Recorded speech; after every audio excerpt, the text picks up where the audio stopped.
یعنی وہ محمد الرسول اللہ صلی اللہ علیہ وآلہ وسلم نے کس طرح امن کی تعلیم دی ہے، زندگی کو پرامن بنایا ہے۔ یعنی آپ صلی اللہ علیہ وسلم کی سیرت طیبہ اٹھا کر کے دیکھیں گے تو پتہ یہ چلے گا آج دنیا میں جنگ قائم ہے، آج دنیا میں بد امنی قائم ہے، یعنی جانوں پر جانے، بستیوں کی بستیاں، مردوں اور عورتیں، بچے، سارے لوگ جو ہے فنا کے گھاٹ اتارے جا رہے ہیں، موت ان پر طاری کی جا رہی ہے۔ لیکن وہ محمد الرسول اللہ صلی اللہ علیہ وسلم نے اپنی جنگوں کے اندر ان باتوں کا خیال فرمایا کہ گھروں کے اندر موجود یہ ماں اور بہنوں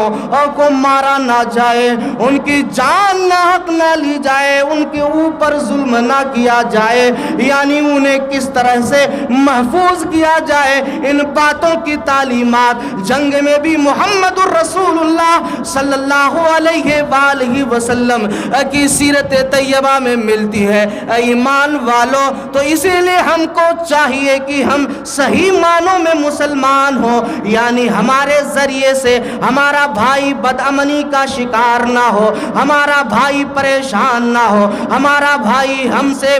خوف زدہ نہ رہے۔ اسی لیے ہمیں اور آپ کو چاہیے کہ دنیا کے لالچ میں پڑ کر کسی کی زندگی کو تباہ و برباد نہ کریں، یہ محمد الرسول اللہ صلی اللہ علیہ وسلم کی تعلیمات پر عمل کریں، زندگی پرسکون بن جائے گی، اطمینان والی بن جائے گی۔ اسی طرح سے اللہ سبحانہ و تعالی نے بیان فرمایا کہ زندگی میں بد امنی، یعنی ہماری زندگی سے سکون کا خاتمہ اس وجہ سے بھی ہے جہاں بہت سارے اسباب ہیں، یعنی آدمی ذات پات کا متبھید، آدمی کے اندر چھوٹے بڑے کا متبھید، آج دنیا میں بد امنی کے اسباب یہ بھی ہیں، اور ہمارے یہاں بھی ذات پات، یہ تمام تر چیزوں کے جو متبھید پائے جاتے ہیں، یہ ساری چیزیں ہماری زندگی کو تباہ و برباد کر دینے والی ہے۔ اسی لیے اللہ تبارک و تعالی نے کسی مسلمان ہی کے لیے نہیں، کسی جو ہے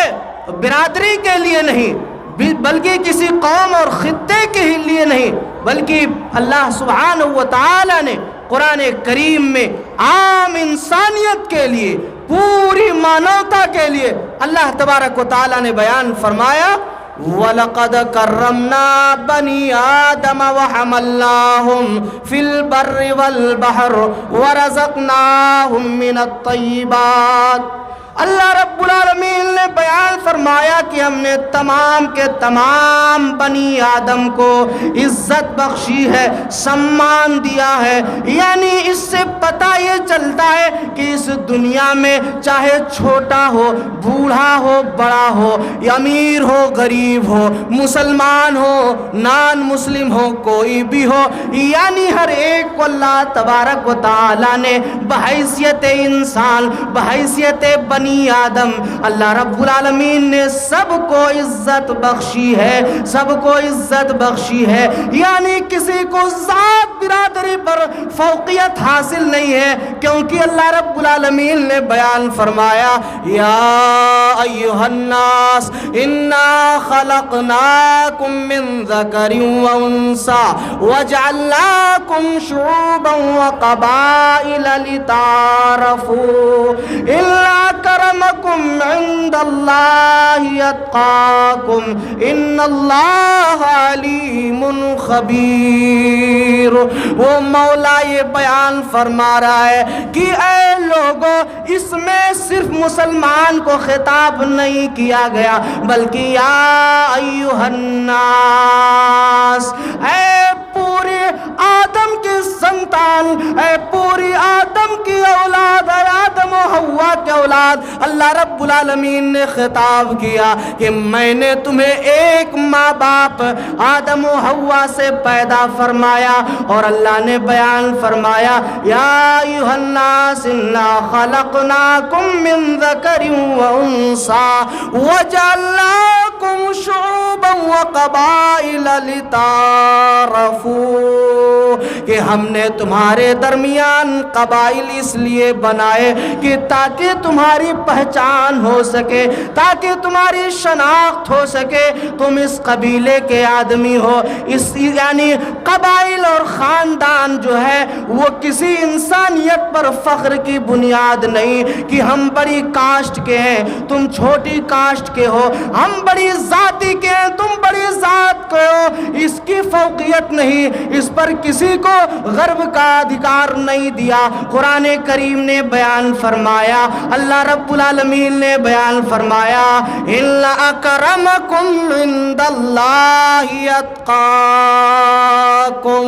اللہ رب العالمین کے نزدیک سب سے بہتر وہی ہے جو تقوی والا بندہ ہے, عبادت الہی کرنے والا بندہ ہے, اللہ رب العالمین کی حکموں کے مطابق زندگی گزارنے والا بندہ بندی ہے. اللہ رب العالمین نے کہا میرے نزدیک سب سے محبوب یہی ہے جو تقوی شعار بندہ ہو, جو تقوی والا بندہ ہو, نہ اونچی کاسٹ کا نہ نیچے کاسٹ کا, نہ ایسے ہی جو ہے کسی اور ذات برادران کا نہیں, بلکہ اللہ رب العالمین نے کہا جو میرے حکموں پر عمل کرنے والا ہو, اس کے دلوں کے اندر خوف ہو, اس کے دلوں کے اندر تقوی ہو. اسی لیے پیارے پیغمبر جناب محمد الرسول اللہ صلی اللہ علیہ وسلم جب کبھی بھی اپنے خطاب کو ارشاد فرمایا کرتے تھے تو آپ کے خطاب کے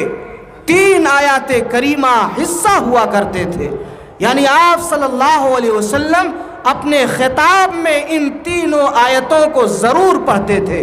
پہلی آیت کریمہ سورہ آل عمران کی یا ایھا الذین آمنوا اتقوا اللہ حق تقاتہ ولا تموتن الا وانتم مسلمون. دوسری آیت کریمہ سورہ النساء کی یا ایھا الناس اتقوا ربکم الذی خلقکم من نفس واحدہ وخلق منها زوجها وبث منهما رجالا كثيرا ونساء واتقوا الله الذي تساءلون به والارحام ان الله كان عليكم رقيبا. تیسری آیت کریمہ سورہ احزاب کی یا ایھا الذین آمنوا اتقوا اللہ وقولوا قولا سدیدا یصلح لکم اعمالکم ویغفر لکم ذنوبکم ومن یطع اللہ ورسولہ فقد فاز فوزا عظیما. تینوں آیات کریمہ میں اللہ سبحانہ و تعالی نے تقوی کی تعلیم دی ہے, یعنی تقوی تقوی تقوی. اور اگر ہماری زندگیوں میں تقوی پیدا ہو جائے تو پھر کیا کہنا, ہماری زندگی بدل جائے گی. اسی لیے صحابی رسول امیر المومنین سیدنا عمر فاروق رضی اللہ تعالی عنہ نے حضرت ابی بن کعب سے پوچھا تھا کہ بتاؤ کہ جو ہے تقوی کسے کہتے ہیں. چنانچہ ابی بن کعب نے کہا تھا کہ اے امیر المومنین, تقوی اس چیز کا نام ہے کہ آدمی کا گزر کسی خاردار جھاڑی سے ہو اور آدمی اپنے دامن کو بچا کر کے اپنے کپڑوں کو سمیٹ کر کے اس راستے سے گزر جائے, یعنی اس کے دامن میں کانٹے بھی نہ پھنسے, اس کے دامن میں جھاڑیاں بھی نہ لگے, تو سمجھ جاؤ اسی کا نام تقوی ہے. یعنی اس دنیا میں برائیوں سے بچ جانا, اللہ کے حکموں پر عمل کر لینا, اسی کا نام تقوی ہے, اور اسی کے مطابق زندگی گزار لینا اسی کا نام تقوی ہے, اور یہی سب سے بڑی کامیابی ہے. اسی لیے محمد الرسول اللہ صلی اللہ علیہ وسلم نے بیان فرمایا کہ تقوی یہ انسانی زندگی کو بدل دینے والی ہے. تو جس کے اندر خوف الہی پیدا ہو جائے پھر اس کی زندگی تبدیل ہو جائے گی۔ اور خوف الہی تو اس صحابہ کرام میں تھا، خوف الہی تو پیارے پیغمبر جناب محمد رسول اللہ صلی اللہ علیہ وسلم میں تھا کہ قرآن کریم کو پڑھتے تھے صحابہ تو جو ہے روتے تھے، قرآن کریم کو سنتے تھے تو صحابہ کرام اور اللہ کے رسول جناب محمد رسول اللہ صلی اللہ علیہ وسلم رویا کرتے تھے۔ اور آج ہماری زندگیوں میں کوئی تبدیلی نہیں۔ آخر کیوں؟ یعنی اتنا سب کچھ ہونے کے باوجود بھی، اتنی تکالیف اور پریشانیاں آنے کے باوجود بھی، یعنی لاک ڈاؤن میں ایسا لگ رہا تھا کہ سارے مسلمان نمازی ہو جائیں گے، لیکن جیسے ہی لاک ڈاؤن کے ایام ختم ہوئے کہ ہماری حالتیں اس سے بھی بدتر ہو گئی۔ ہماری زندگیوں میں تبدیلی کیوں نہیں آئی؟ ایمان والو، وہ صحابہ کرام قرآن پڑھتے تھے تو رویا کرتے تھے، قرآن سنتے تھے تو رویا کرتے تھے، اور قرآن کا پڑھنا، قرآن کا سننا یہ ہمارے دلوں میں اطمینان لانے والا، ہماری زندگی کو پرامن اور سکون بنانے والا حضرت عبداللہ ابن مسعود رضی اللہ تعالیٰ عنہ قاری قرآن ہے، قرآن کے بہت بہترین قاری ہیں، قرآن پڑھنے والے ہیں۔ چنانچہ پیارے نبی جناب محمد رسول اللہ صلی اللہ علیہ وآلہ وسلم نے کہا کہ اے عبداللہ ابن مسعود تم قرآن پڑھو۔ عبداللہ ابن مسعود کہتے ہیں کہ اے پیارے نبی صلی اللہ علیہ وسلم اقرأ علیک وعلیک انزل، میں قرآن کریم پڑھوں جبکہ قرآن آپ پر نازل ہوا۔ پیارے نبی صلی اللہ علیہ وسلم نے کہا کہ اے میرے پیارے صحابی، ہاں میں تم سے قرآن کو سننا چاہتا ہوں۔ چنانچہ جو ہے قرآن کریم کا پڑھنا حضرت عبداللہ ابن مسعود نے شروع کر دیا اور سورہ نساء کی تلاوت شروع کی، اور جب اس آیت کریمہ پر پہنچے فَكَيْفَ إِذَا جِئْنَا مِنْ كُلِّ أُمَّةٍ بِشَهِيدٍ وَجِئْنَا بِكَ عَلَى هَؤُلَاءِ شَهِيدًا قَالَ حَسْبُكَ اللَّهُ فَإِذَا عَيْنَاهُ تَذْرِفَانِ۔ اس آیت کریمہ کے اندر قیامت کے مناظر کا ذکر ہے کہ جب تمام امتوں کو لایا جائے گا اور تمام امتوں پر پیارے نبی جناب محمد الرسول اللہ صلی اللہ علیہ وسلم کو گواہ بنا کر کے پیش کیا جائے گا، اس وقت لوگوں کا کیا حال ہوگا؟ اتنا پڑھنا تھا، اتنا پیارے نبی کا سننا تھا کہ جو عبداللہ ابن مسعود سے محمد رسول اللہ صلی اللہ علیہ وسلم کہہ رہے ہیں حسبک الآن، رک جاؤ، ٹھہر جاؤ۔ قاری قرآن عبداللہ ابن مسعود کہتے ہیں کہ میں نے دیکھا کہ محمد رسول اللہ صلی اللہ علیہ وسلم کے دونوں آنکھوں سے آنسو جاری ہے، یعنی اس قدر خوف الہی، اس قدر اللہ تبارک و تعالیٰ کا خوف محمد رسول اللہ صلی اللہ علیہ وسلم کی زندگی میں اور صحابہ کی زندگی میں ہوا کرتا تھا۔ اتنا ہی نہیں بلکہ ابی ابن کعب رضی اللہ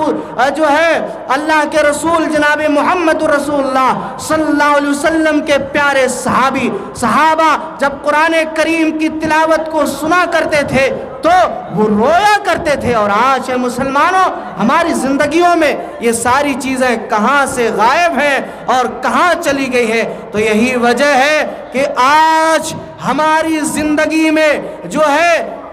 انسانی احترامات کا خاتمہ ہو چکا ہے، یعنی ہم بڑبولے پن میں کھو چکے ہیں۔ تو اسی لیے محمد رسول اللہ صلی اللہ علیہ وسلم کا یہ فرمان سنتے جاؤ، لا فضل لعربی علی جمی ولا لعجمی علی عربی، یعنی محمد الرسول اللہ صلی اللہ علیہ وسلم نے کسی عجمی کو عربی پر اور کسی عربی کو عجمی پر فوقیت نہیں دی، یعنی کسی کالے کو نہ گورے پر فضیلت ہے اس کے گورے پن کے اعتبار سے، نہ گورے کو کالے پن پر کوئی فضیلت ہے۔ اے ایمان والو، اے اللہ والو، اے اللہ کے بندو، اسلام نے امن کا کس قدر احترام کیا ہے، انسان کا کس قدر احترام احترام کیا ہے. یعنی ہمیں اور آپ کو اگر اپنی زندگی میں امن قائم کرنا ہوگا تو انسانیت کا احترام کرنا ہوگا, یعنی ذات پات کا خاتمہ کرنا ہوگا, ذات پات کا بھید ختم کرنا ہوگا. یہی اللہ رب العالمین نے اور پیارے پیغمبر جناب محمد الرسول اللہ صلی اللہ علیہ وسلم نے ہمیں تعلیمات دی ہے. تب زندگی میں امن قائم ہوگا. وہ مکہ فتح ہوا, مکے میں بہت سارے خوبصورت جوان موجود تھے, یعنی بڑے بڑے قبائل کے لوگ موجود تھے, اچھے اچھے لوگ موجود تھے, بڑے جوان رانا موجود تھے, بڑے دولت مند موجود تھے. لیکن محمد الرسول اللہ صلی اللہ علیہ وسلم نے خانہ کعبہ کی چھت پر حی علی الصلاۃ کی صداؤں کو بلند کرنے کے لیے, حی علی الفلاح کی صداؤں کو بلند کرنے کے لیے کسی کا بڑے امیر خاندان کے جوان کو نہیں, کسی اور انسان کو نہیں, بلکہ محمد الرسول اللہ صلی اللہ علیہ وسلم نے حضرت بلال کو اللہ اکبر اللہ اکبر اشہد ان لا الہ الا اللہ اشہد ان محمد الرسول اللہ حی علی الصلاۃ حی علی الفلاح کی صداؤں کو بلند کرنے کے لیے حضرت بلال کا انتخاب کیا. وہ بلال جو بلال حبشی جو رنگت میں کالے تھے اور جو غلام تھے, لیکن محمد الرسول اللہ صلی اللہ علیہ وسلم نے انہیں جو ہے اپنا مؤذن بنایا, اذان دینے والا بنایا. کس قدر انسانی جانوں کا, انسانیت کا احترام اللہ کے نبی صلی اللہ علیہ وسلم نے کیا ہے. اسی لیے انسانوں, اگر دنیا میں امن قائم کرنا چاہتے ہو, دنیا میں سکون قائم کرنا چاہتے ہو کہ ہماری زندگیاں پرسکون ہے, تو ہمیں چاہیے کہ ہم اور آپ جو ہے اللہ کے فرمان پر عمل کریں اور پیارے نبی صلی اللہ علیہ وسلم کے اسوے پر عمل کریں, تو ہماری زندگی امن و سکون والی بن جائے گی, ورنہ ہم تباہ و برباد ہو جائیں گے. آئیے اس کے بعد دیکھیں کہ آج اس دنیا کے اندر لوگ اسلام کی کس قدر مخالفت کر رہے ہیں. اور اتنا ہی نہیں, بلکہ ہم جہاں پر اپنی زندگی کو گزار رہے ہیں, جس اپنے وطن کے اندر ہمارا پیارا بھارت ہے, آج اس بھارت کے قانون کے اعتبار سے ہر ایک کو اپنے مذہب پر, مذہب کی حیثیت سے زندگی گزارنے کا پورا ادھیکار ہے. لیکن پھر بھی ایک آدمی, ایک انسان دوسرے انسان کے دھرموں میں, مذاہب میں مداخلت کرتا ہے. بتائیے یہ کہاں تک صحیح اور درست ہے؟ سنو اے لوگوں, اے دنیا کے لوگوں, نہ یہ قانون کے اعتبار سے آپ کو حق بنتا ہے کہ کسی کے مذہب میں مداخلت کریں, چاہے وہ اسلام ہو, چاہے وہ ہندو دھرم ہو, چاہے وہ جین ہو, چاہے وہ سکھ ہو, چاہے وہ پارسی ہو, چاہے وہ بدھ دھرم ہو, دنیا کا کوئی بھی دھرم ہو, کسی کو یہ ادھیکار نہیں بنتا کہ ان کے دھرموں کا مذاق اڑایا جائے, ان کے دھرموں میں مداخلت کیا جائے. تو یہ قانون بھی نہیں کہتا, اور میں یہ بتلانا چاہتا ہوں کہ ہمارا اسلام بھی یہ کہتا ہے کہ تم کسی کے دھرموں کا مذاق مت اڑاؤ, کسی کے جو لوگ پوجا کرتے ہیں, عبادتیں کرتے ہیں, ان کے معبودوں کے ساتھ کھلواڑ مت کرو. یہ اسلام منع کرتا ہے, بلکہ احترام کی بات کرتا ہے کہ ان کے ساتھ اچھا ویوہار کیا جائے, اچھا سلوک کیا جائے. یہ میں نہیں کہتا, بلکہ قرآن کریم آئیے پڑھتے ہیں, سورہ بقرہ پڑھ لیتے ہیں. اللہ تبارک و تعالیٰ نے بیان فرمایا, لا اکراہ فی الدین قد تبین الرشد من الغی. اللہ رب العالمین نے بیان فرمایا کہ کسی کو یہ زبردستی مسلمان نہیں بنایا جا سکتا. آج دنیا کے اندر آج لوگ جو ہے دیکھیے طاقت کے نشے میں آ کر کے ایک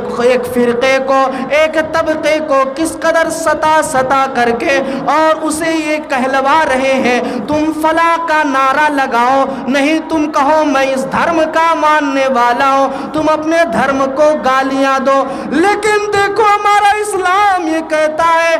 کہ یہ کہہ رہا ہے کہ لا اکراہ فی الدین قد تبین الرشد من الغی۔ اے دنیا کے لوگوں سن لو، اگر بات سنائی پڑ رہی ہو، اسلام یہ کہتا ہے کسی کو زبردستی مسلمان نہیں بنایا جا سکتا، یعنی اسے اسلام جو ہے زبردستی اسلام میں داخل کرنے سے اسلام منع فرما رہا ہے، یعنی اسلام کا معاملہ دلوں سے ہے۔ اگر کوئی اسلام لاتا ہے تو وہ اپنی دل سے اللہ رب العالمین کو اپنا معبود سمجھ کر کے، اللہ رب العالمین کو اپنا خالق سمجھ کر کے اگر اسلام لاتا ہے اپنے دلوں سے تو بہتر ہے، وہ اگر نہ زبردستی کسی کے اوپر ظلم و زیادتی کر کے جبرن اسے مسلمان نہیں بنایا جا سکتا ہے۔ لیکن آج دیکھیے دنیا میں مسلمانوں کو یا اسی طرح سے اور بھی دھرم کے ماننے والے لوگوں کے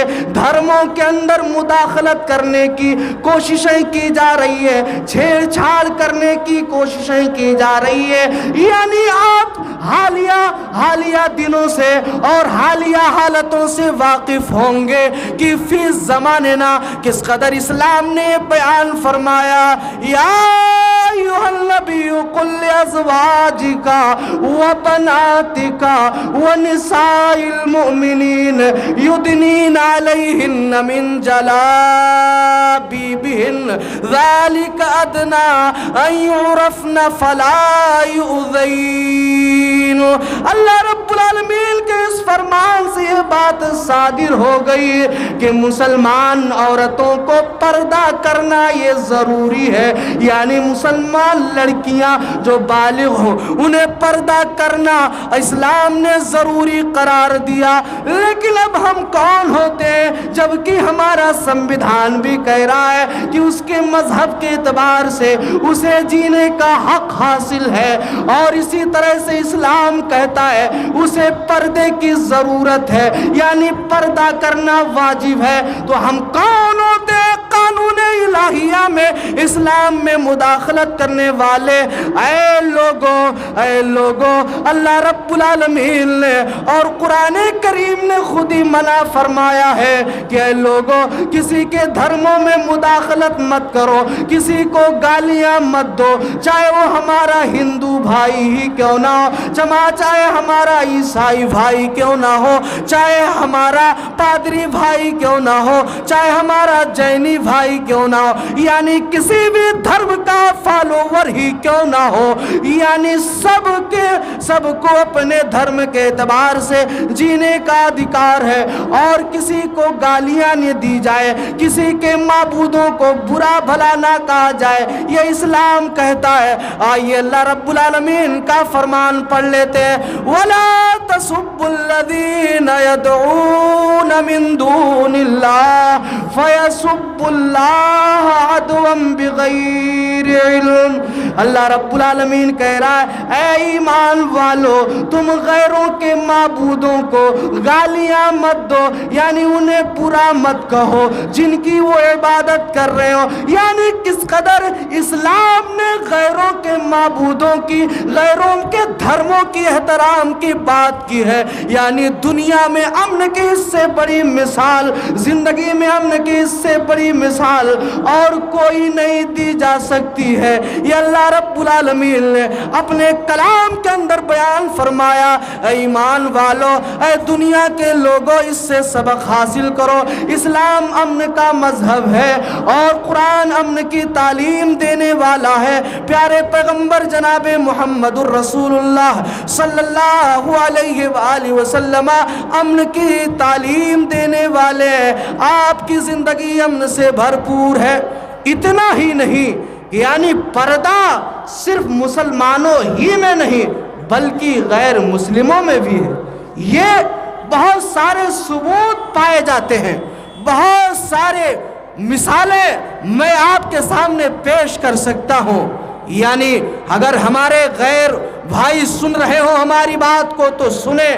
کہ خود ہی ان کے دھارمک گرنتھوں کے اندر، دھارمک کتابوں کے اندر یہ باتیں درج ہیں کہ شری رام جی کی ماں کوشلیہ جی جب ان سے کوئی آدمی ملنے کے لیے آیا، کوئی راجہ ملنے کے لیے آیا، تو وہ خود اس ذات عورت نے، اس شری رام جی کی ماں نے جو ہے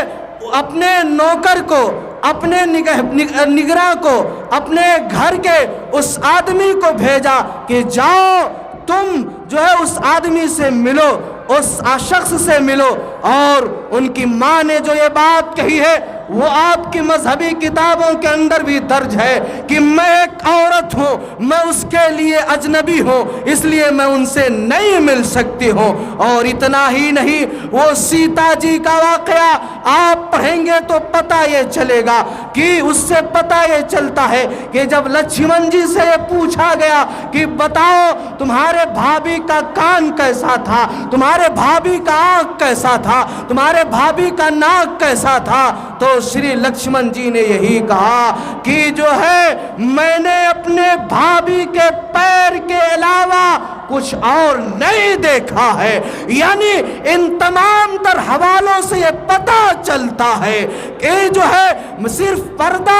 اسلام ہی میں نہیں بلکہ آپ کے دھرموں میں اور دیگر دھرموں کے اندر موجود ہے. تو لوگوں ان تمام تر باتوں پر عمل کرنا چاہیے. اور جانتے ہیں دنیا میں بدامنی اور سماج اور معاشرے میں بدامنی کیوں قائم ہوتی ہے؟ جب آدمی اپنے دھرم کو فالو نہیں کرتا ہے، اپنے دھرم کا صحیح طور سے اتباع اور پیروی نہیں کرتا ہے تو دنیا میں بدامنی پیدا ہوتی ہے. یہی وجہ ہے کہ جو ہے رام چندر جی نے یہ کہا کہ آدمی، کوئی بھی آدمی بلا قصور اگر کسی کو مارتا ہے تو گویا کہ وہ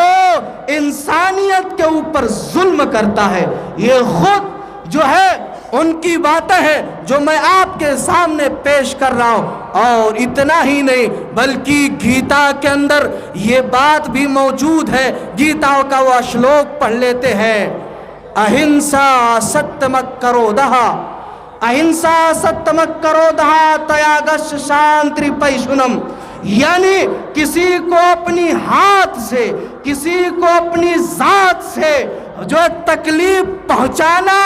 یہ بہت بڑا پاپ ہے، بہت بڑا ظلم ہے. تو اے غیر برادران کے لوگوں، اے ہندو دھرم کے ماننے والے بھائیوں، آپ کی کتابیں اس بات کی شکشا دے رہی ہے، تعلیمات دے رہی ہے کہ اگر کوئی کسی کو، یعنی وہ مسلمان کی قید نہیں ہے، وہ سکھ کی قید نہیں ہے، وہ عیسائیت کی قید نہیں ہے، وہ کسی ذات اور پات اور دھرم کی قید نہیں ہے، صرف ایک انسانیت کی بات کہی جا رہی ہے کہ اگر کوئی کسی کو ناحق مارتا ہے، کوئی کسی کو ناحق ستاتا ہے تو یاد رکھے کہ وہ جو ہے یہ بہت بڑا پاپ کر رہا ہے جو اللہ تبارک و تعالیٰ کو، جو پروردگار عالم کو ناپسند ہے. یہی بات تو قرآن کریم کہتا ہے، یہی بات تو اسلام کہتا ہے. انہی باتوں کی تعلیمات تو پیارے نبی جناب محمد رسول اللہ صلی اللہ علیہ وسلم کی زندگی سے ہمیں اور آپ کو ملتی ہے. اتنا ہی نہیں بلکہ اگر زندگی میں امن اور سکون کا قیام کرنا ہے تو ہمیں اور آپ کو چاہیے کہ ہم اور آپ کسی کے زمین و جائیداد پر، کسی کے مال پر ناحق قبضہ نہ کریں، ناحق نہ ہڑپیں. یہ میں نہیں بلکہ اللہ تبارک و تعالی اپنے کلام کے اندر بیان فرماتا ہے، یا ایھا الذین آمنوا لا تاکلوا اموالکم بینکم بالباطل. یعنی آج مال کے ہڑپ کرنے کے کئی طریقے ہمارے سماج میں موجود ہے. یعنی زمین آدمی اپنے بھائی کا ہڑپتا ہے، اپنے بھائی کا پیسہ ہڑپتا ہے، اپنے بھائی کی زندگی کو جینا جیرن کر دیتا ہے. یعنی بہت سارے طریقے ہمارے سماج اور معاشرے میں رائج ہے. انہی میں سے ایک طریقہ کیا ہے؟ سود خوری کا طریقہ.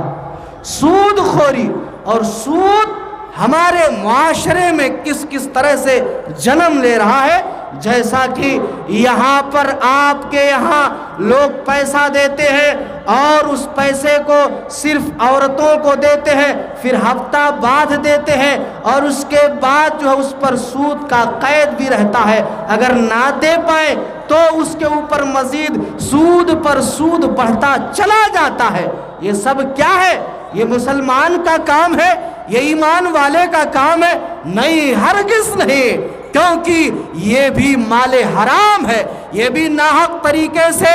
ایک کا مال ہڑپ کر جانا ہے اور غریب کو غریب, امیر کو امیر ترین کرتے چلے جانا ہے. اسی لیے اسلام نے کہا اس سے بدامنی پھیلے گی, سماج اور معاشرہ تباہ ہوگا. اسی لیے اگر امن چاہتے ہو تو اللہ تبارک و تعالی نے بیان فرمایا, یا ایھا الذین آمنوا لا تأکلوا الربا اضعافا مضاعفا. اے ایمان والو, تم لوگوں کا مال سود در سود, گناہ در گناہ کر کے مت کھاؤ. یعنی سود کھانے والا, سود میں ملوث رہنے والا, دونوں اتنے ہی سزا کے مستحق ہے.